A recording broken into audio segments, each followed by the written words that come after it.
Good morning. This is Inside Nigeria on Leadership TV. I am Cynthia Alnado, your host on the show today. And of course, we'll be looking at the major newspaper headlines from our national dailies. And of course, we'll be beginning with a leadership newspaper. Here, the major headline is saying 2 days to governorship poll, Labour bans flights to Imo, blacklists Uzodinma, 9 electoral commissioners, 84 police chiefs in Owerri, 4 elections. Civil Defense deploys 4,650 personnel and sniffer dogs. Candidates sign peace deal in Bayelsa and Kogi State. Still on the leadership, Tinubu signs 2.1 trillion naira supplementary budget into law. Bauchi Hospital performs first kidney stone surgery. Protest rocks plateau over appeal court judgment. Lawmakers to Wike save FCT from insecurity infrastructure delay. 4,000 megawatts electricity generation, shameful, unacceptable, says Adelabu. And up on the papers here, newspaper publishers elect new executive at AGM. And finally, old new notes remain legal tender, says the central bank. And of course, moving away from the leadership this morning, let's take a look at the Guardian and get to see what it's saying. It says here, inflation, FX, many tariffs compound Nigeria's trade woes. Knox as Tinubu signs 2.1 trillion naira supplementary budget, off-cycle polls. Cook attacks INEC on transparency as candidates sign peace accord. EFCC arraigned 11 OAU students for internet fraud. LASU suspends Dean over certificate racketeering as Senate probes fraudulent admissions. Lagos State government seals warehouses, stores at the International Trade Fair complex. And the federal government probes extension of disco's licenses, false power privatization. That's all we can take from the Guardian. Of course, moving on from the Guardian, let's take a look at the blueprint. And it says here, Bayelsa, Imo, Kogi off-cycle polls, not do or die, insists democracy better than dictatorship, says Abdul Salami Committee to the parties and also the supporters. And the identity politics, violence dominating political landscape, says the CDD. Moving on, still on the blueprint here, old new naira notes remain legal tender, says the CBN. Court grants Emefiele bail 151 days after arrest. And still in Anambra State, 332 killed, buried in mass graves, others missing, says the Truth Commission. And we're still on the blueprint here. It says Tinubu appoints 20 commissioners for the NPC. NPA launches $1.1 billion sports rehabilitation plan for competitiveness. And still on the blueprint here, it says Malagi pledges federal government's commitment to take off the UNESCO Institute in Nigeria. And of course, we'll be moving on from the blueprint right now and getting to the punch. The major headline says off-season polls, electronic collation illegal, says INEC. Police won the NLC. INEC says the IREV not for results collation. Labour leaders advised against intimidating voters. Uzodinma, others absent at peace accord. Diri Silver clash. Imo workers banks shun strikes. And still on the punch now, the 51 billion naira billion dollar debt. Federal government rules dwindling revenue. Reps condemn needless loans and contracts. We're still on the punch right now. It's still saying Obi faults Tinubu's 2.17 supplementary budgets. All right, 2.17 trillion naira supplementary budget. And also here, old banknotes remain legal tender, says the CBN. Benue lobbying bandits to stop killings, drop arms, says the commissioner. PDP supporters protest judgment sacking Plateau lawmakers. And of course, we're moving on from the Punch this morning and get to see what the This Day is saying. The major headline talks about 48 hours to Bayelsa Kogi Imo polls. Tension heightens. Abdul Salami Committee preaches peace.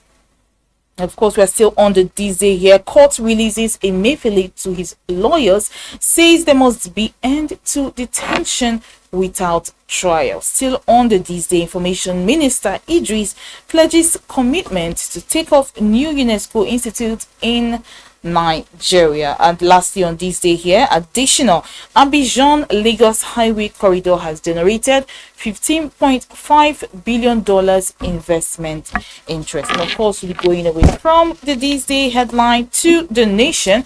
And of course, the major headline here on The Nation newspaper says, Senate House agreement raises student loan to 10 billion naira. Yacht item dropped as president signs 2.1 trillion naira supplementary budget.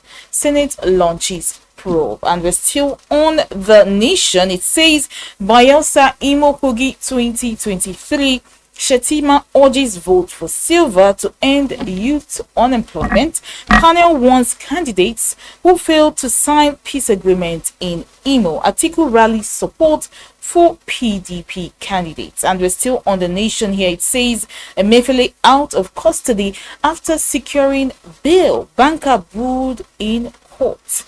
Old new naira notes remain legal tender. The CBN reaffirms bandits took 250 million naira ransom to free 121 Baptist school pupils. And we're still on The Nation here. It also says NLC strike fails to hold in Imo. Offices open. Airports in operation. Power cuts enters day 7. And lastly, what we're looking at on The Nation here says Power Minister threatens discos, Gencos with license revocation, operators to sign performance bond. And of course, we'll be moving away from Nation and getting to look at the Daily Sun. The Daily Sun main headline here says Hooker exposes Buhari's ex-aides, says former government officials telling shocking tales about ex-president. All right, still on the Daily Sun, Tinubu signs 2.17 trillion naira 2023 supplementary budget into law. Imo Labour to ground Abuja Lagos airports, says no going back. Insists Uzodinma not welcomed at any Nigerian airport. FCT High Court grants Emefiele bail, stops sale of ShopRite assets in Nigeria. And still on the Daily Sun, Atiku drums support for Diri Anyanwu Melaye. PDP must address cause of Obi's exit. Failure at polls, says Bode George. And still on the Daily Sun, Nigeria discovers new crude oil grade. Reps move to probe shortfalls in oil revenue. And lastly on the Daily Sun, Kogi Guba, APC's Ododo rides high. Okay, we'll be moving away from the Daily Sun. And lastly, on the Vanguard, we'll be looking at the major headline here. It says exchange rate. NECA experts disagree on federal government's target, recommends way forward. How they intend to do it is still unclear, says Amolegbe. Federal government should not give exchange rate target, says Muizu. And still on the Vanguard here, it says what Buhari's ex-ministers are saying about him shocking. This is said by Kuka. And still on the Vanguard, old new naira notes remain legal tender, says the CBN. Bail, ex-CBN Governor Emefiele arrives home after 151 days in detention. We're still on the Vanguard. It still says Senate to probe purchase of 5 billion naira yacht. All right, still on the Vanguard right here, it says exchange rate would lead to fall in inflation, says Kofi. World Bank, others would help to boost FX earnings, says Omodion. And that's all we're taking from the newspaper headlines this morning. And of course, we'll go on a short break. And when we get back, we'll be welcoming our guests to speak further with us this morning. So don't go nowhere. It's still inside Nigeria on Leadership TV.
Nigeria on Leadership TV with me, your host Cynthia Onwado. And of course, I have a special guest to be discussing details on the newspaper dailies with me, Olamileko.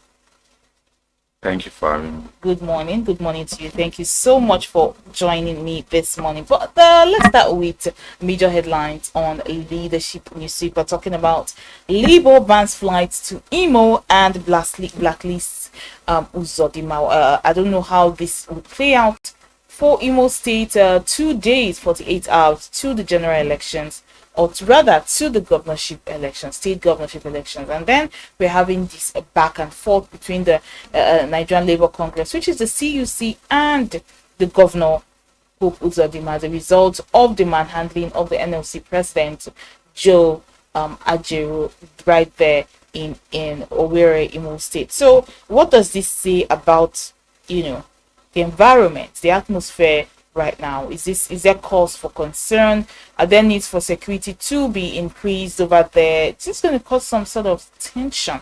Also, although it's been said that the strike that was put forward right there, that was yesterday at midnight by the NLC joint force with the TUC. The strike action is not really restricted because everybody is still doing their own thing.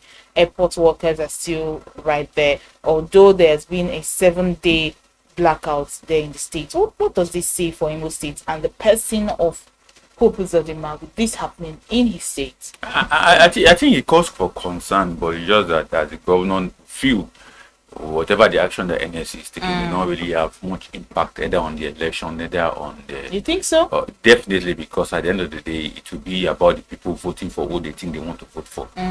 Although we agree with the NSC being angry with the governor because of what was meted out to Joe Ajaero on the basis of that he was accused of want to mix local politics with union issues, which according to the governor. But we just hope that this can be easily settled and easily taken away. Although the blackout in terms of electricity is because of the control that the Joe Ajaero had on Nigerian Union of Electricity Workers. That's where it comes from. So you may have much control on them. If you have issued the same instruction to other union affiliates, they may not adhere to it because of what they think will benefit from the current economic crunch. And most businesses are suffering from the economic crunch. So nobody want to lose the opportunity of making money at this point in time because of a strike that may not necessarily have to do with us directly. Yeah, it's kind of a face-off between Joe Ajero and Hope Uzodinma. And you know, Hope Uzodinma is someone that normally take things so strong. Once you are opposing to him, you definitely want to come out at you. It's a strong-willed personality. Exactly. Yeah. So, but for me, I just hope that all these shenanigans, all these disturbance of the economy of Imo State can be quickly resolved. The election will come and go, and the winner will be declared, and the peace can continue to return to Imo State. That's my concern. It's funny because even when the election comes and goes, does it even guarantee peace? Definitely it will be, because nobody will be campaigning for election again. All the ula about because all of this was brought about as a result of election campaign for that election. Is the foundation of the whole shenanigans and say that we're getting to see right now. But in Nigerian politics, things are much more deeper than they are. It's like the more you look, the less you see. So then the person of Uzodinma now, you know, with the whole Joe Ajero issue, do you think he should have handled it better? You know, he's not just anybody. He's a leader of Imo State. He's the father of Imo State. Do you think he should have done things differently to avoid this hullabaloo that we're getting to see 2 days before the election? What does it say about his person? It definitely is. What it say about this person is someone that is interested in the power that be in Imo State. Is the current governor and he's going for a second term contention, and he see that any opposition to his winning the second term ambitions of this election, that person should be taken out, or that person should also be stopped, because it's all about interest. Even the Joe Ajero that we're talking about, he also contested for governorship election in Imo State some time ago. You get it? So that's why they accuse him of mixing union politics with election in Imo State, because there are insinuation that other state unions have carried out demonstration, other state unions have carried out protest. He didn't go there to join them. Why is it that of Imo? But other people have also agreed. But did it warrant him being manhandled the way he was? That is where, you know, we say police manhandled him. Who gave the order to the police? Police have even denied that they didn't do that. So nobody, others accuse the government official, others are accusing police, and nobody has said maybe hoodlums or whatever. But what we know is that it was manhandled by security officials and government official of the state, because it was abducted, taken away from the labor. So no matter where you point fingers at, it will always come back to the governor. It will always come back. Definitely. And so for me, the governor just have to, if it's for him to apologize on behalf of the state on what has happened to Ajero, it will be good.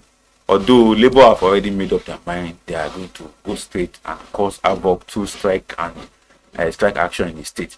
But as it is, it's like even the civil servant and public servant in the state are divided, because they already understand the politics that is happening. Because what the Labour is accusing the government of is partly payment of salaries, owing salaries or allowances of about 40 months, which the governors have denied that they are not owing anybody any money.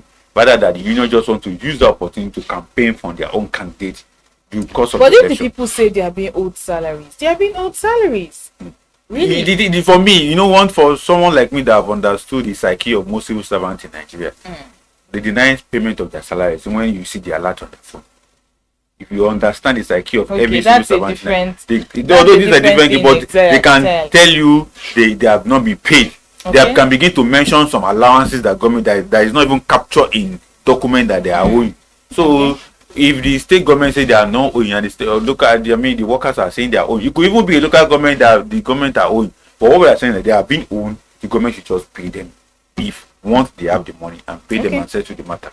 48 hours to go, we'll be getting to see what exactly would happen in Imo State. Of course, security is being beefed up, so looking forward to the elections and what will come out of that. So moving on from Labour versus Uzodinma, we get to look at of course our president signed the 2.17 trillion naira supplementary budget into law. The House and the Senate were in agreement on, of course, they raised the student loan to 10 billion naira, and the yacht item that caused so much controversy, was dropped, of course, and the Senate have launched a probe into why 5.5 billion naira was, dedicated for the purchase of a presidential yacht. So looking at all of that right now, we get to see a breakdown, of the budget. We know that 6.15 billion naira has been budgeted for the wages, the increased wages for civil servants. And of course, the yacht item has been dropped. We have a particular amount from the budget also dedicated to security, and all that. But then looking at the controversy created by the presidential yacht and the fact that that particular money was then transferred into the student loan scheme, I really want to know, the budget in itself before it was even brought to the Senate and all sorts of investigation was being carried out. Who are the people that had access to even getting to look into the budget and seeing what some of these monies were allocated, for? Who and who had access to the budget apart from the president, and getting to see this money being allocated for the yacht, and then the uproar on majorly social media about a particular yacht and the fact that it was transferred to the student loan scheme. Can we say that the government is a government that listens, or they just have to wait for a backlash from the people? It's like will I say it's like a trial and error situation in the government right now? Let's put out this policy, and if the people protest and scream and all that, then we change it. So is that what it is? Or they should have known better that this is not worth it, this is not supposed to even be here? Or they're just waiting for a backlash to happen before the change, and then the probe by the Senate. Is it worth it? Would anything come out of that? Come out of that probe? The probe, we may get more revelation about the Yanch. So, but what I discovered was, like, earlier asked, who are the people that get access to the document of the budget? First is the civil servant. A memo will be sent from the office of the budget to all ministries. Everybody will submit, and you can see, I think there are just about 5 agencies or 5 ministries that have input into this supplementary budget. Supplementary budget is different from the main budget. The main budget of 2022 have already been, as if it has been, the money have been spent. About 21.5 trillion naira was budgeted for 2023, and I see the money was all have been spent, but some were retired. Okay, some are still available to be spent. So what they now do is that they need more money to cater for certain projects: education, health, security, state house. Then the security is part of the Yanch something. But what I discovered about the Yanch stuff was that it was miscommunication in terms of the language that was used, because the Navy later came up and said it wasn't Yanch, it wasn't a luxury boat. Yeah, it wasn't for luxury. Exactly. It was meant for security, naval, monitoring and but the way it was presented by the media and the way the media took it up and the way Nigerians react to it, make it a little bit too a story that Nigerians were not happy with. But there are other things that Nigeria got angry with, but the Yanch story overshadowed it. Talk about the new SUV for the first lady, talk about the new SUV for the president, talk about the renovation of the presidential lodge in Lagos, the vice president house in Abuja, and a lot of allocation that the Nigerian people have felt like were a waste. But the one that caught people's attention was the Yanch story, because they say Yanch, and I saw it as a interpretation of the media to the story. Really?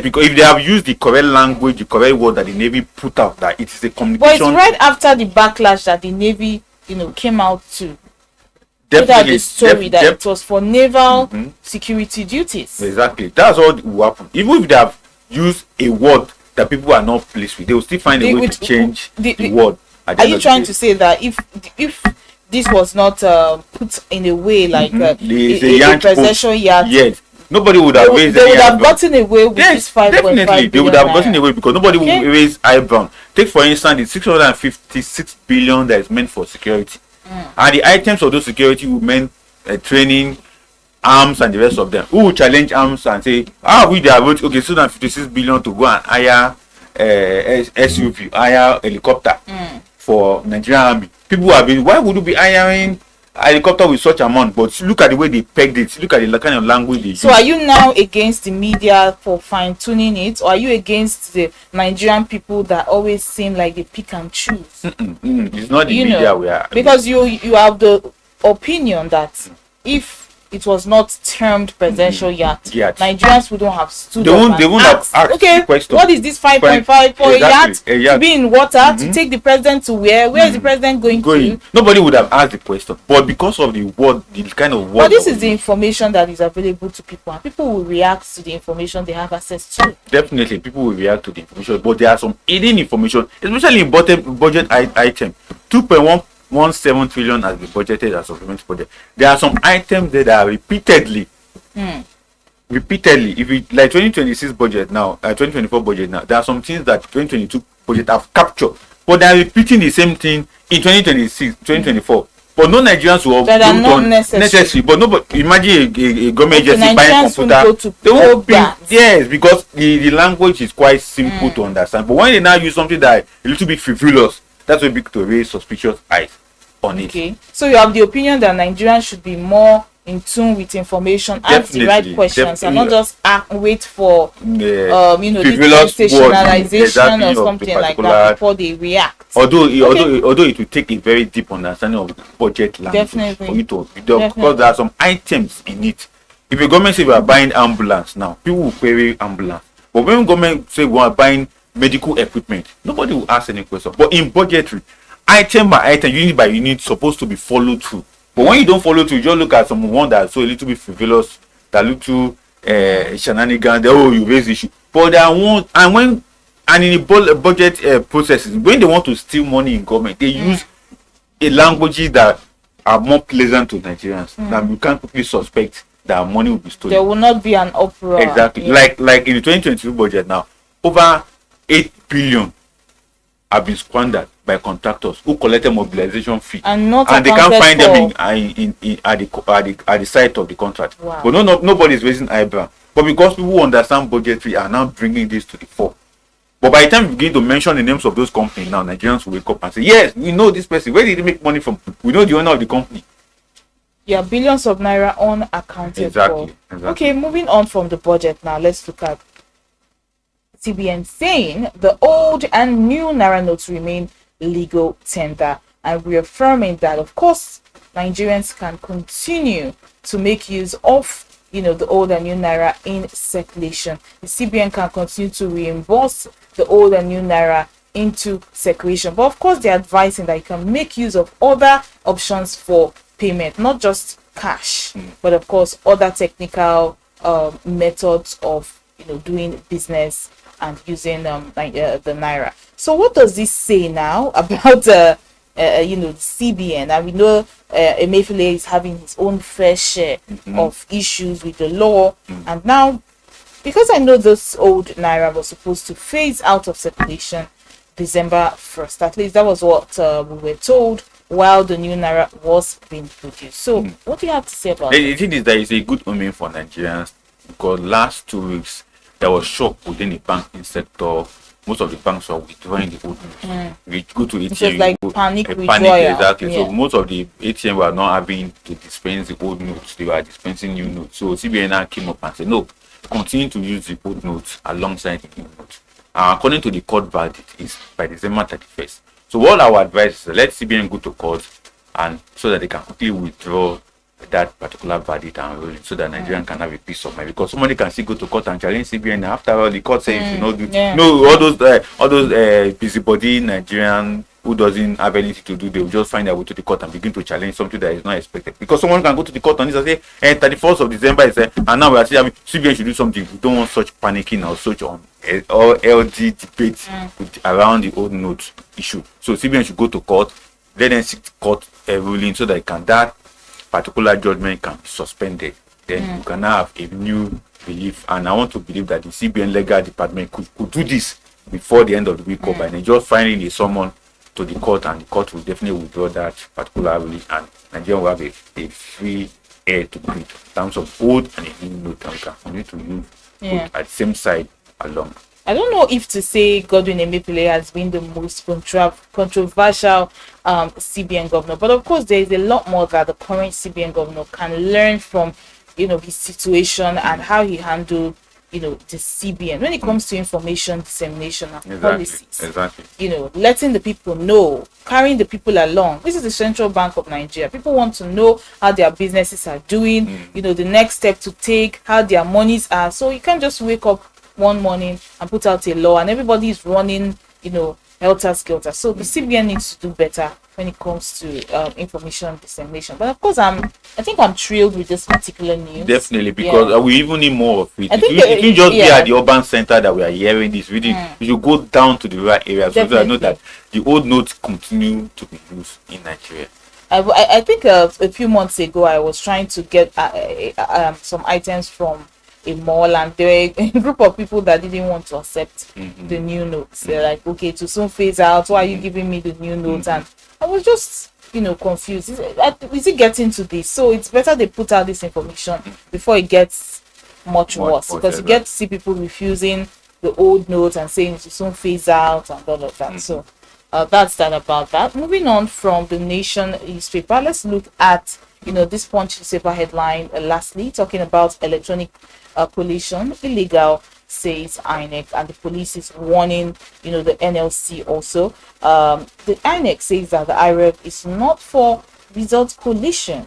Yes, electronic device is not for result collation. So right now, INEC, when it comes to INEC, everybody, I can't speak for everybody, but a section of Nigerians have lost confidence in the INEC. So it's almost like they have to continue doing a reorientation to Nigerians and putting that information out there. This is what it is, this is all it is, because a section of people are quite angry that their candidate didn't make it through in 2023 election. So anything that the INEC says would always go right over their head. So now them saying the electronic collation is illegal, what does that mean? What they are trying to point out is that the IRA, which we know as the main machine that they will use to capture voters when they come to vote, is also to know the numbers of accredited individuals, is not meant to count the vote at the polling unit. So what is meant to do is to authenticate whether you are the owner of that particular voter registration card or you are meant to vote at that polling unit. So when it does that work, it ends there.